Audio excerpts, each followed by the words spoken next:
The RSS believes that India is one idea.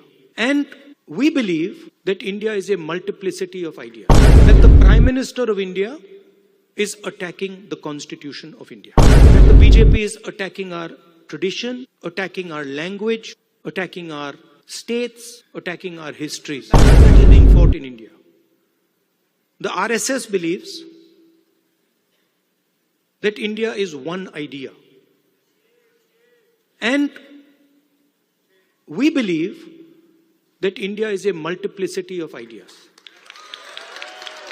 And we believe, by the way, very much like the United States, we believe that everybody should be allowed to participate. We believe that everybody should be allowed to dream. Everybody should be given space, regardless of their caste, language, religion, tradition, history. This is the fight. And the fight was crystallized in the election. When millions of people in India clearly understood that the Prime Minister of India is attacking the Constitution of India. Because what I am saying to you, union of states, respect to languages, respect to religions, respect to traditions, respect to castes, this is all in the Constitution. Every single word that I have said to you is in the Constitution. The foundation of modern India is the Constitution. And what people understood in the election clearly, and I saw it happening, when I used to raise the Constitution like this, people understood what I was saying.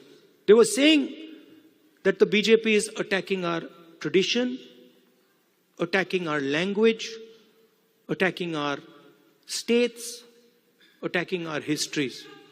And most importantly, what they understood was that anybody who is attacking the Constitution of India is also attacking our religious tradition.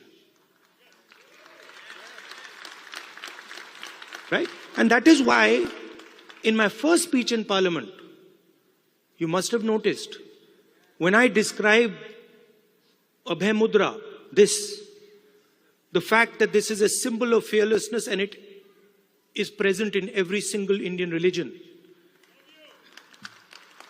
You can look, you go on the internet and you can see every single Indian religion. Guru Nanak Ji holds his hand like this. Shiva holds his hand like this.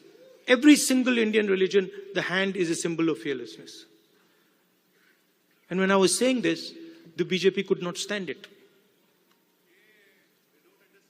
They don't understand.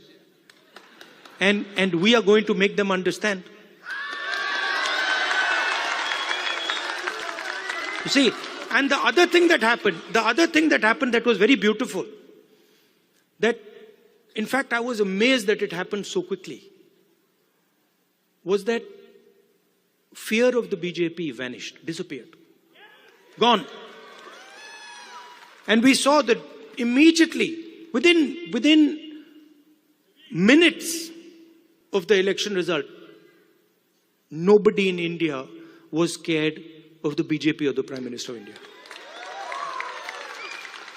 So these are huge achievements, not of Rahul Gandhi or the Congress party. We are peripheral. These are huge achievements of the people of India who realized, of democracy, of the people of India who realized that we are not going to accept an attack on our constitution. We are not going to accept an attack on our religion.